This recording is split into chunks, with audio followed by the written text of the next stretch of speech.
gali apa yang bisa disampaikan pada siang hari ini. Dan Mas Ardan nanti sudah saya jadikan host, backup untuk semuanya. Sela, thank you untuk bisa support teman-teman yang lainnya. Baik, silakan Kak Anita, saya persilakan layar dan waktunya. Terima kasih Pak. Biar enak, biar akrab, kita kenalan dulu ya.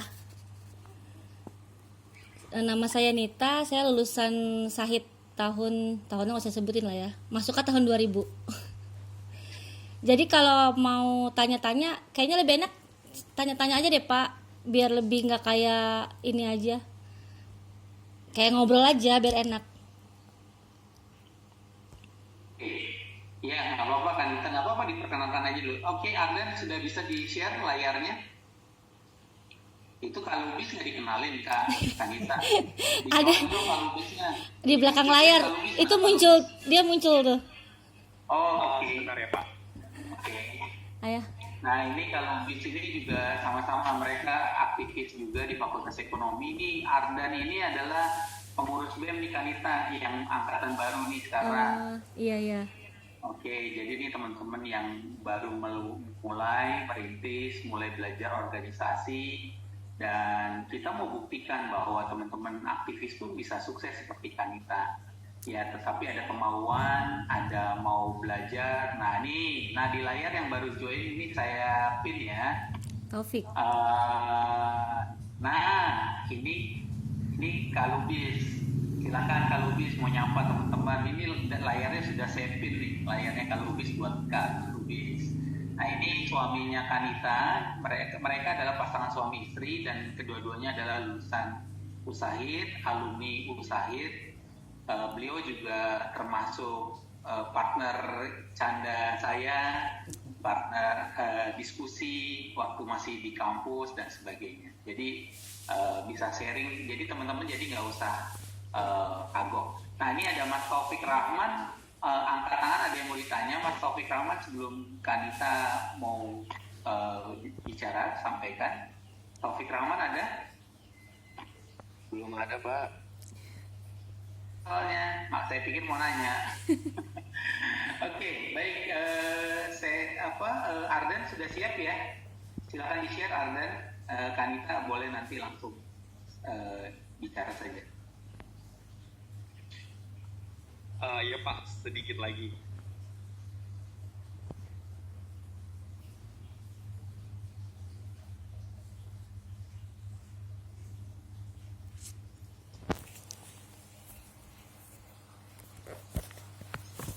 Cuaca di Medan gimana Kanita? Hujan, panas. Wah, hujan panas berarti sama ya? Sama. Oke.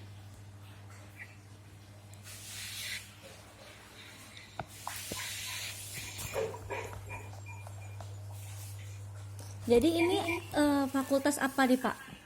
Ini semua Fakultas Ekonomi dan Bisnis. Ada jurusan prodinya adalah akuntansi. Ardan dan teman-teman, dan Sela Chelsea yang di layar itu juga dari manajemen. Jadi ada manajemennya, ada akuntansi, jadi satu kelas kewirausahaan. Yeah. Nah mereka pada prinsipnya udah belajar tentang rencana bisnis. Kemudian ada juga mereka belajar tentang BMC, model kanvas sebelum membuat business plan. Kemudian juga mereka belajar tentang bagaimana menemukan ide peluang bisnis, merintis. Kemudian mereka juga udah kita trial, ada yang di akuntansi itu usahanya ada makroni sama usaha risol. Kemudian kalau di kelas manajemen itu usaha praktisnya adalah dalam bentuk kue apa saya lupa saya. Kue brownies dan pie. Oh, berarti usahanya ada pie, ada usahanya brownies. Sudah ada yang terjun langsung ya Pak? Sudah praktek? Mereka langsung praktek tapi dalam bentuk grup. Jadi supaya menginspirasi dengan modal kecil, mereka patungan 5.000 sampai 10.000. Kemudian dia bikin suatu produk, dia tawarkan produknya walaupun lingkup belum luas banget, baru purchase order, baru ya dalam skalanya nggak terlalu besar, tetapi mereka udah belajar buka open PO, terus kemudian mereka belajar untuk bikin media di media sosial, di marketplace, tapi mungkin belum ya se-publish dan sebagaimanapun. Tetapi untuk analisa produk dari kemasan kita coba analisa, kemudian kita diskusikan, oh yang ini ada keras, oh ini packagingnya dan sebagainya. Jadi udah mereka praktis sesuai dengan apa yang coba di lapangan. Nah, kemudian terakhir ini saat ini mereka sudah terjun ke lapangan juga, ke pengabdian masyarakat dalam bentuk pengabdian masyarakat dalam penelitian untuk usaha menengah, kecil menengah. Mereka ada yang ke pedagang bakso, ada yang ke tukang kembang, ada yang pokoknya UMKM skalanya nih. Jadi mereka berbagi, terutama karena anak akuntansi maunya sih sebenarnya untuk neraca rugi laba, perhitungan, tetapi mereka lebih senang tentang berbagi tentang digital marketing. Bagaimana membuat kris, kemudian bagaimana untuk mengupload, mendesain supaya bisa ngikutin metode pembayaran yang kekinian lah ibaratnya. Mereka terjun langsung. Terus kemudian ada juga yang penelitian ke bisnis kopi, ke usaha-usaha itu kemudian diangkat, dan mereka saya challenge untuk bisa publish baik itu pengabdian maupun penelitian itu ke jurnal-jurnal yang ada di beberapa perguruan tinggi. Itu sih yang kita udah aktivitas. Nah, hari ini bertemu sama Kanita adalah suatu kebahagiaan, jadi bisa sharingnya mungkin nanti teman-teman bisa menggali langsung kaitannya terutama untuk bisnis plan dalam mengembangkan bisnis, memulai, merintis, kemudian tantangan, bener nggak sih kata teori gitu ya, kita mau konfirmasi gitu ya. Nah, terus kemudian setelah itu tantangan berikutnya adalah membangun kemitraan. Kemitraan itu kan bisa dari pihak ketiga, pihak perbankan, maupun juga reseller dan sebagainya. Nah, mungkin sedikit banyak Kanita dan Kak Lubis bisa melengkapi. Nanti teman-teman sambil jalan boleh bertanya. Untuk itu Kanita saya persilakan untuk bisa menyampaikan. Oke, kita mulai teman-teman. Usaha kita ini memang kan sudah lama sekali ya, dari tahun 2012, dan itu tidak mudah. Jadi memang kalau kita mau buka usaha itu kita harus lihat pasar. Apa nih yang lagi ngetren, yang lagi viral. Biasanya yang lagi ngetren, yang lagi viral itulah yang laku banget. Kalau kayak sekarang ini kan usaha itu banyak saingannya ya. Jadi kadang kalau kita berpatokan dengan kita belajar sama praktek tuh kadang suka beda. Jadi kalau saya membangun usaha roti mungil Nita itu, jadi walaupun judulnya tuh roti mungil Nita, tapi kita tetap lihat pasar. Kalau misalnya lagi ngetrennya itu, waktu itu kan ngetrennya itu garlic bread, kita buat garlic bread. Lagi ngetrennya itu roti kayak misalnya roti pizza, kita bikin roti pizza. Jadi memang dalam usaha itu kita harus terus berinovasi ya, nggak bisa mentang-mentang, maksudnya kalau usaha kita bisanya roti ya roti aja, nggak bisa kayak gitu. Memang kita harus berinovasi.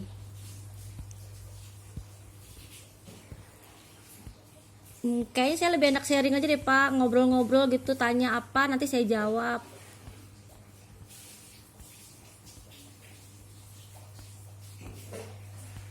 Pak Tanjung suaranya nggak kedengaran. Silakan dijelasin di company profile-nya aja dulu Kanita, nggak apa-apa, nanti bisa sambil tanya jawab.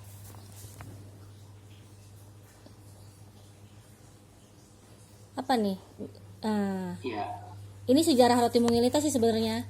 Jadi awal mulanya kenapa saya bikin roti mungil Nita itu, sebenarnya awalnya tuh kita punya toko bahan-bahan kue, pokoknya produk-produk untuk membuat kue gitu ya.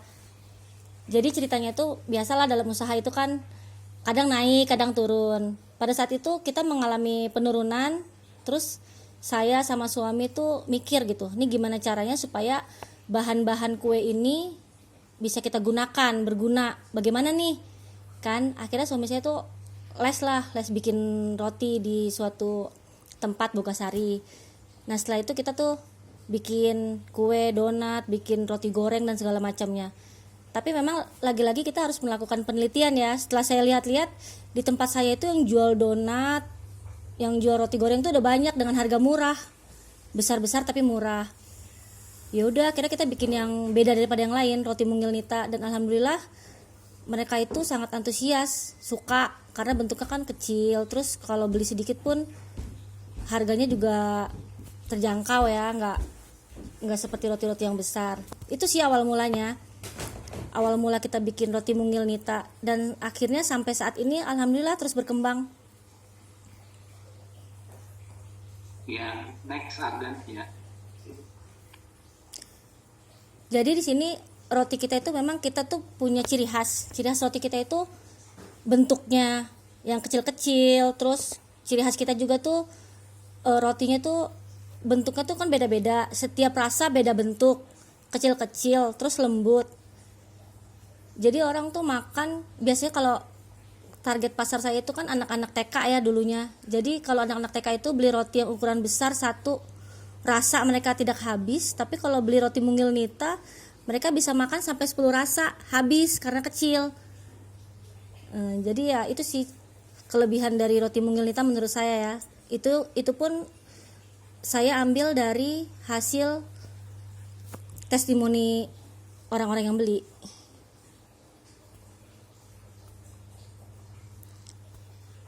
Ya, kayak gini, kayak visi misi biasa sih. Setiap usaha pastikan kita punya visi dan misi ya. Visi saya sebenarnya kan sama seperti semua usaha, kita pengen punya produk yang berkualitas, yang berinovasi terus berinovasi sehingga nggak hilang dimakan zaman kan, karena setiap tahun pasti ada aja inovasi-inovasi baru. Kalau kayak misi, ya misi saya sama seperti kalian bisa lihat di sini.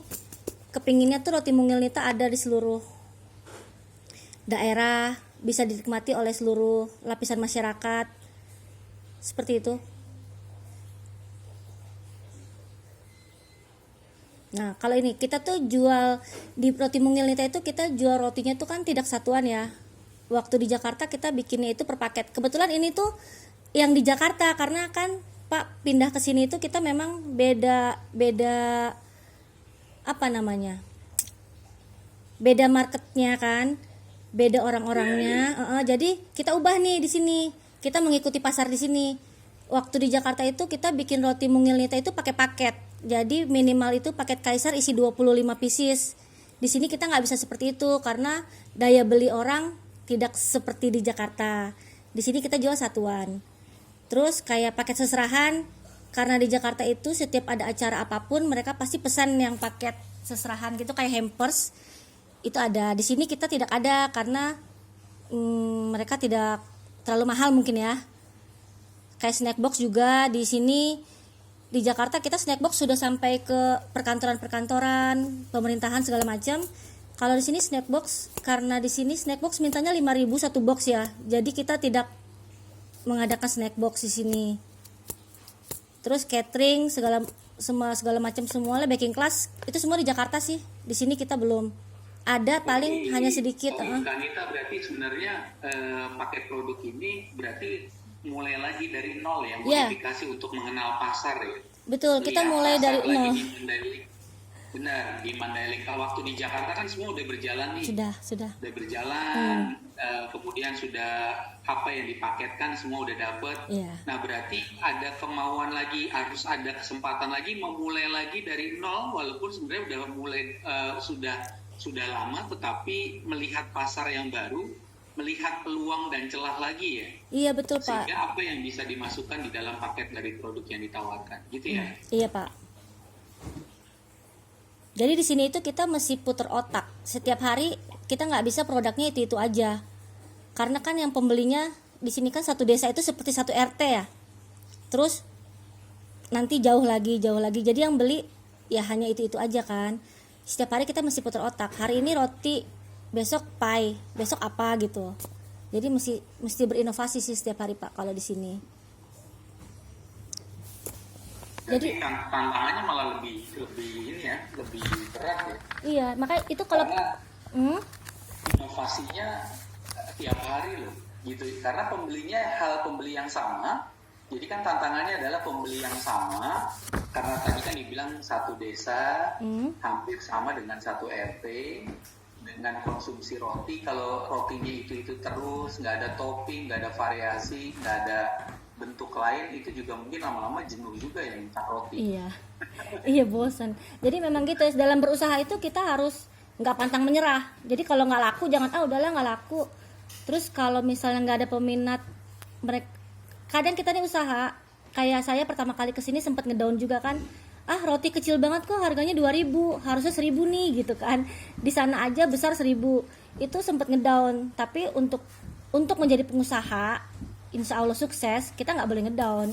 Jadi justru kita dari kata-kata itu kita harus berpikir, oh gimana caranya nih supaya roti kita dengan harga segini tetap laku, yaitu kualitas. Jadi cara saya itu pertama kali di sini Pak, bagi-bagi roti Pak. Jadi mereka cobain dulu rasanya seperti apa ya kan. Mereka tahu rasanya baru mereka beli, kayak gitu. Jadi dikenali dulu pasarnya dengan baik ya. Iya. Jadi kalau orang jualan itu jangan takut rugi. Nggak apa-apa buang-buang modal dulu di awal. Setelah selanjutnya mereka yang tadinya kaget dengan harga 2.000 roti kecil, sekarang roti saya di harga 4.000 mereka mau beli. Kecil juga. Cuma beda topping. Oh oke. Ya. Oh kalau yang ini nih harga roti mungil Nita yang di Jakarta ya. Di sini udah nggak berlaku sih. Jadi waktu di Jakarta seperti yang pernah Pak Tanjung datang ke rumah, paketannya seperti ini. Ada paket raja, paket queen, paket kaisar, dan isi-isiannya. Isinya pun Iya kemarin ada juga teman-teman sih dari mahasiswa ini di Jakarta ada nggak gitu kan? Kalau mau beli gimana? Apakah memungkinkan dari Mandailing atau kadang ada cabang apa enggak di Jakarta gitu ya? Itu iya. sih Pak, kemarin sih. Jadi